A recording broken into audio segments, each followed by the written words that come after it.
Hello everyone, this lecture video is all about bladder pressure under the topic biological and medical applications of pressures and fluids. So let us first define the organ. So the bladder here is the anatomical structure of that, and it is a hollow organ in your lower abdomen that stores the urine. So when we say hollow, it means it has a void inside, or it has an space inside that will serve as a storage. Bladder pressure varies over quite a large range. It is 0 millimeter mercury when it is empty, and then it climbs steadily to 25 millimeter mercury when it reaches its normal capacity, which is 500 cubic centimeter. And when it reaches that pressure, which is 25 millimeter mercury, this pressure will trigger the micturition reflex, which is an involuntary reflex. So what will happen on that? So micturition reflex is an involuntary reflex that stimulates the feeling of needing to urinate. So at first, there are times that you can still control that feeling, but then after some time, it will further triggers the muscle contraction around the bladder up to 110 millimeter mercury to accentuate the sensation of feeling to urinate. So at that time, you really needs to urinate because you can really feel it, okay?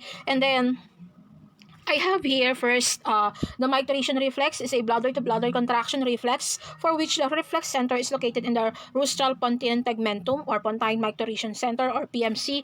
This is that response here. We can call that a spons. And then there are two afferent pathways from the bladder to the brain. Okay, this one is, since this is an involuntary reflex, the brain controls it as well. One pathway is the dorsal system, in which the pons is also located in the cerebral cortex here. And then the other one is the sphenothalamic tract. If the dorsal system is responsible for that feeling when you move, at a sudden movement, you can feel the need to urinate. The sphenothalamic tract is also one of the pathways in which controls the reflex or micturition reflex. So when that happens, for example, you will sit up, okay, when you wake up, and then suddenly there are traces of urine because the feeling has been accentuated on the way you move. How does micturition reflex work? Bladder is full of urine, let's say up to 100 cubic centimeter. The stretch receptors in the bladder will trigger the micturition reflex. This is the stretch receptors. So when we say receptors, those are nerve cells that will be responsible for the delivery of the sensation to the brain. So when that happens, okay, the detrusor muscle that surrounds the bladder will contract, and then this one, it will contract, the detrusor muscle. When we say contract, it will compress, it will close as just like a fist. And then what will happen next is the internal urethral sphincter, it will relax, allowing the urine to pass out of the bladder into the urethra. So this one here is a sphincter.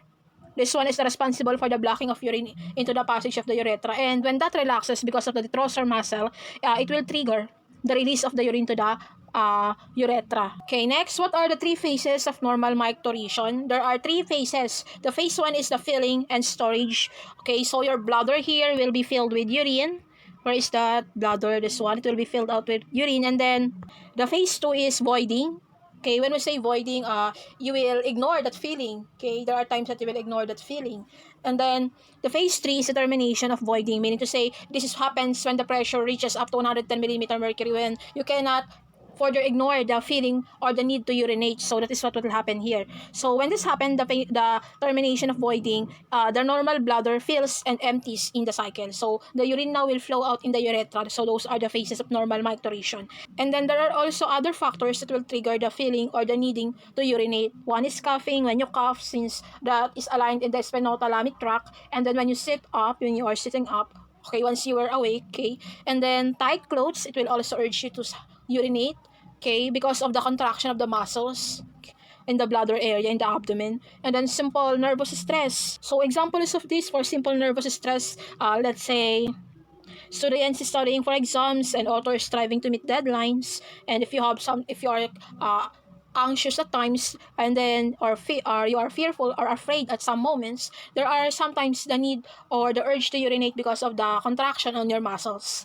And then we also have here the pregnant woman. The pregnant women experience increased bladder pressure, which makes them have the urge to urinate frequently because of the weight of the fetus resting on the bladder. And then the capacity of their bladder is also less than the normal 500 cubic centimeter. It is less than that. So mean to say, okay, the normal for them, for the pregnant, let's say 400, let's say 300, urinate frequently because of the fetus that is contracting or compressing the bladder. So the bladder pressure while urinating is normally 15 to 30 millimeter mercury, but an obstruction of the urinary tract, for example, there is a swollen prostate gland, pressure will raise up to 70 millimeter mercury if you have a trouble or if you have a disease related to your urination. Meaning to say, the larger the resistance of a tube, the larger is the pressure difference needed to cause the same flow rate. So if there is an obstruction in your urination, there will be greater pressure, so that you can feel the urge to urinate.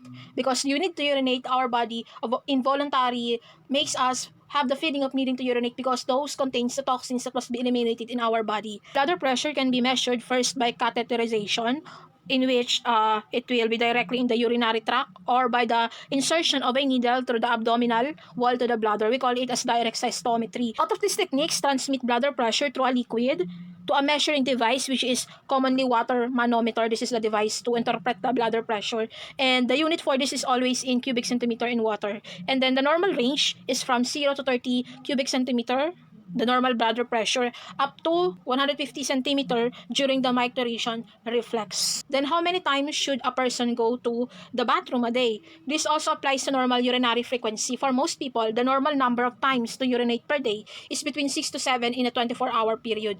But then there are times that you can, the 4 times a day urination can also be normal if that person is healthy and happy with the number of times they visit the toilet. So when you have the feeling of the need to urinate, you must urinate at the very first, because there are times that you will no longer feel that necessity. And when that happens, mean to say, you will have a problem with your urinary tract, and that will lead to serious disease such as gallstone, kidney stone, and we must avoid that by urinating frequently as we see it fit. Okay, so that is all for bladder pressure under the topic biological and medical applications of pressures and fluids.